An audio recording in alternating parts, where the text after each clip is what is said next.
So hello friends, आज हम आ गए क्लास 10th के चैप्टर नंबर 10 की तरफ।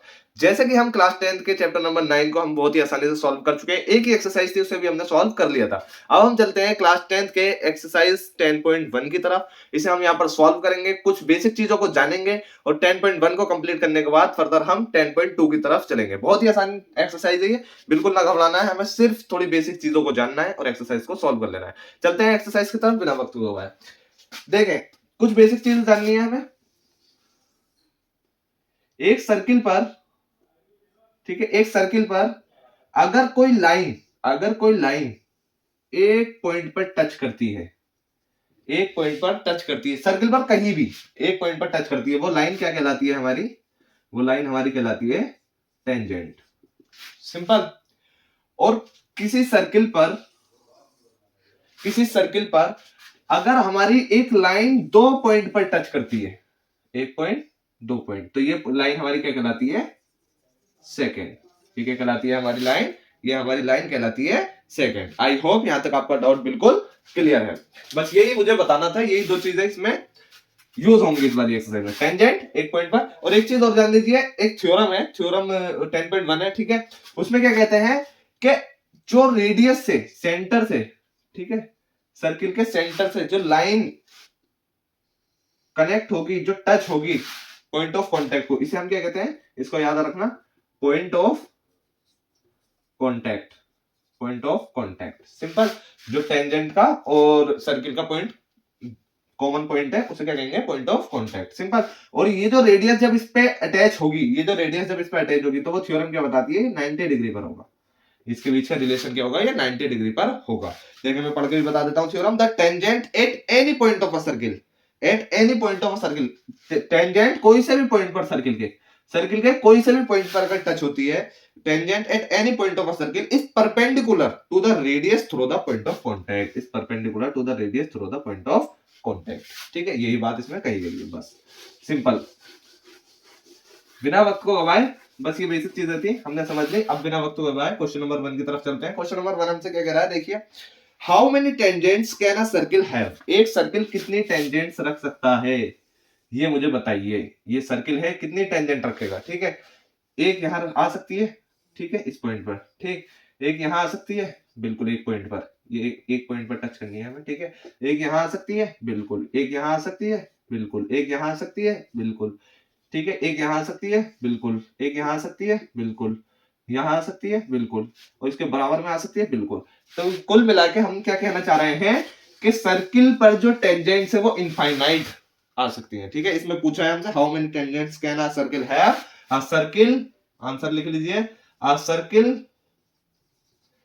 Can have infinite tangents. ठीक है, सिंपल, ये इसका आंसर हो गया। क्वेश्चन नंबर 2 पर चलते हैं।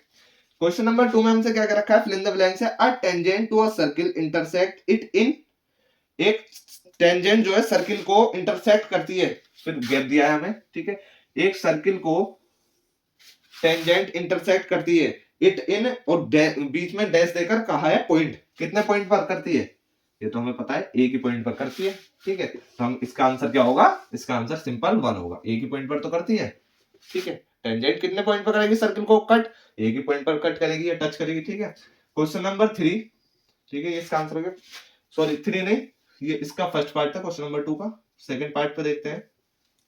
A line intersecting a circle in 2 points is called a line intersecting a circle। एक लाइन इंटरसेक्ट कर रही है एक सर्किल को, कितने पॉइंट पर? 2 पॉइंट पर। तो मैंने अभी क्या बताया था आपको? अभी क्या बताया था? ये क्या कहलाएगी? सेकेंड कहलाएगी। वही चीज हमें यहां डालनी है, सेकेंड, सिंपल। ये फिलअप्स भी हमने कर लिया। अब थर्ड वाले को देखते हैं। थर्ड क्या कह रहा है? A circle can have dash parallel tangents to the at the most, ठीक है। एक सर्किल, क्या बात कही है इसमें? इसमें ये बात कही है, एक सर्किल जो है कितनी पैरेलल टेंजेंट्स रख सकता है? कितनी पैरेलल टेंजेंट्स रख सकता है? ज्यादा से ज्यादा, eight the most, eight the most, ये हमसे बात कही गई। तो एक टेंजेंट यहां आ सकती है, सिंपल, बिल्कुल आ सकती है। दूसरी टेंजेंट पैरेलल यहां आ सकती है, ठीक। तो ये सिर्फ 2 पैरेलल टेंजेंट्स रख सकता है, कितनी? 2, 2, कितनी टेंजेंट्स रख सकता है पैरेलल? 2 टेंजेंट्स रख सकता है, क्योंकि अगर हम ऐसे करेंगे तो ये पैरेलल नहीं होंगी, ये पैरेलल नहीं होंगी। तो कितनी पैरेलल रख सकता है? At most 2। सिंपल। अब फोर्थ पार्ट की तरफ चलते हैं। फोर्थ पार्ट में क्या कहा है? The common point of a tangent to a circle and the circle is called, यानी कि टेंजेंट, टेंजेंट आई, टेंजेंट और सर्किल का जो कॉमन पॉइंट है ये क्या कहलाएगा? मैंने अभी आपको बताया था, अभी आपको बताया था, रिकॉल करिए। ये कहलाएगा point of contact, point of contact. वही यहां लिख देना है, यही हमसे पूछा है, पॉइंट ऑफ कॉन्टैक्ट। क्वेश्चन की लैंग्वेज को समझना सीख गए तो हाफ ऑफ द क्वेश्चन तो आपका वैसे ही सॉल्व हो जाता है, ठीक है, अगर आप पढ़कर जा रहे हो तो। क्वेश्चन नंबर 3 की तरफ चलते हैं। A tangent P Q eight a point of a circle radius, देखिए क्वेश्चन नंबर 3 में हमसे क्या कहा है? A tangent P Q eight a point P of a circle of radius 5 centimetre. ठीक है, हमें क्वेश्चन दे रखा है, एक सर्किल है जिसकी रेडियस है कितनी? 5 सेंटीमीटर, 5 सेंटीमीटर, ठीक है। और इसमें क्या कह रखा है? 5 सेंटीमीटर रेडियस वाले सर्किल में एक टेंजेंट है, ठीक है, P Q eight a point P, एक पॉइंट पी पर टेंजेंट कट कर रही है, कोई सा भी पॉइंट ले लीजिए, हमने मान लिया ये ले लिया, ठीक है, पी। और ये क्या है? एक टेंजेंट है, पी क्यू है, एट अ पॉइंट पी पर क्यू, ये ले लीजिए, ठीक है। At a point P of a circle of radius 5 centimetre meets a line through the centre O at a point Q, ठीक है। यानी कि जो सेंटर से लाइन है, जो सेंटर से लाइन है, ये सेंटर हमने ओ माना है, ठीक है। और हमसे कहा है मीट हो रही है एक लाइन ओ से, कहां? एट अ पॉइंट क्यू पर, क्यू पर पॉइंट पर, ठीक है। हमें इसकी रेडियस तो पता ही है कितनी है, और ये क्यू पर अटैच हो रही है, ठीक है, जाकर क्यू पर अटैच हो रही है। और क्या कहा है? Point Q so that Q O Q कितना आ गया? 12 सेंटीमीटर। ओ क्यू कितना दे दिया हमें? 12 सेंटीमीटर, ठीक है, सिंपल। और अब हमसे क्या कहा है? लेंथ ऑफ पी क्यू, हमें पी क्यू की लेंथ बतानी है, हमें पी क्यू की लेंथ बतानी है। हम इसे अटैच करेंगे, क्यों करेंगे इसे अटैच? क्योंकि जब हम इसे अटैच करेंगे, इसे अटैच करेंगे तो ये हमारा ट्रायंगल फॉर्म हो जाएगा, ठीक है। जब हमारा ट्रायंगल फॉर्म हो जाएगा तो हम इसे बहुत ही आसानी से पाइथागोरस थ्योरम लगा के निकाल सकते हैं, लेकिन उससे पहले हमें कुछ कंडीशन लिखनी होंगी। कैसे? देखिए, as we know that, as we know that, अभी हमने थ्योरम क्या पढ़ी थी? अभी हमने थ्योरम क्या पढ़ी थी? उस थ्योरम को लिख देंगे हम, the tangent,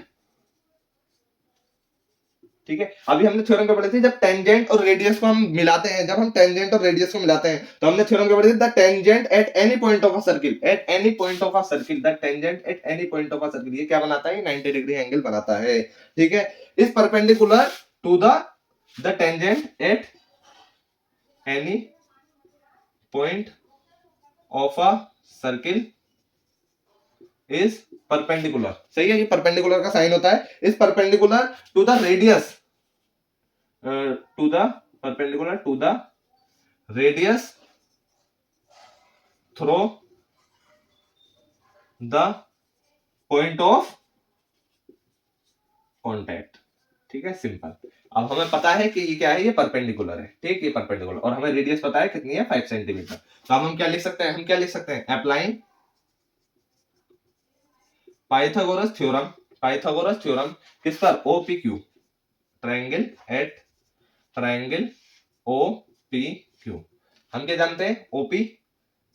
OQ square equal to होगा OP square plus PQ square में, ठीक है। हमें निकालना क्या है? हमें PQ निकालना है। जब हमें PQ निकालना है तो हम PQ को इधर ले लेंगे, ठीक है।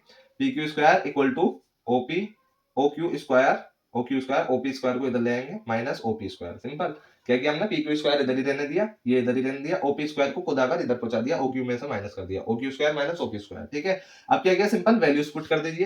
क्या क्या रखनी है? PQ square as it is रहने देना है, OQ square, OQ square, OQ 12, 12 का स्क्वायर क्या होगा? देखिए, अभी आप 12 रख दीजिए डायरेक्ट, अभी करते हैं। 12 square minus OP square, OP square 5 है, इसका स्क्वायर, ठीक है, सिंपल। हमने क्या किया? PQ स्क्वायर ये इधर लिख लिया, 12 का स्क्वायर 144 माइनस 5 का स्क्वायर 25, सिंपल। आई होप यहां तक आपका डाउट बिल्कुल क्लियर है। PQ स्क्वायर, अब 144 में से हम माइनस कर देंगे 25 को, तो कितना आ गया? ये एक एक 9, ठीक है, कितना आ गया? 119, क्योंकि 25 5 प्लस क्या 30 एंड 30 15 एंड 4 कितना हो गया? 19, तो 119, ठीक है। ये जब हमने माइनस किया तो PQ की वैल्यू क्या आ गई? PQ की वैल्यू आ गई √119, √119। सिंपल, ये आ गया हमारा आंसर। पी क्यू हमें निकाल कर दिखाना था, इसमें हमें बस इतना ही करना था। क्वेश्चन नंबर 4 देख लीजिए, ये लास्ट क्वेश्चन है, ठीक है। आई होप ये आपने लिख लिया होगा। क्वेश्चन नंबर 4 में हमसे क्या कहा है, draw a circle and two lines parallel to a given line such that one is tangent and the other are secant to the circle. ठीक है, कुछ नहीं करना, सिंपल। हमसे एक सर्किल ड्रॉ करने को कहा है, सर्किल ड्रॉ कर देना है, कंपास की हेल्प से आप कर देना अपनी कॉपी में, ठीक है। एक सर्किल ड्रॉ करना है, दो लाइन बनानी है, पैरेलल बनानी है, ठीक है, पैरेलल बनानी है। और एक को क्या कहा है हमसे, एक को कहा है, देखें, two lines parallel to a given line such that, जो कि गिवन लाइन सच दैट है, वन इज अ टेंजेंट, एक क्या हो, टेंजेंट, हमने टेंजेंट बना दी, ठीक है। One is a tangent and the other, other क्या हो, a secant to the circle, एक सर्किल पर सेकंड हो, ये पैरेलल बन गए, ठीक है। अब हम इन्हें नाम दे सकते हैं P Q, A B, simple. अब हम क्या कर सकते हैं, सिंपल हम कर सकते हैं, आंसर लिख सकते हैं, P Q cut a circle या इंटरसेक्ट अ सर्किल, ठीक है, इंटरसेक्ट लिख सकते हो आप इसकी जगह, intersect a circle at the two points, at the two points, therefore P Q is a, क्या है, P Q is a secant, very good, ठीक है। और as we know that A B is intersect, या touch लिख सकते हो आप, intersect the circle at only one point, therefore AB is a tangent, tangent, simple. बस हमें यही करना था, यही शो करके दिखाना था। और ये एक्सरसाइज 10.1 होती है हमारी कंप्लीट। अगर आपको थोड़ा बहुत कुछ भी डाउट हो तो आप मुझे कमेंट कर देना, मैं कमेंट पर उसका रिप्लाई दे दूंगा। And thank you so much for watching full video.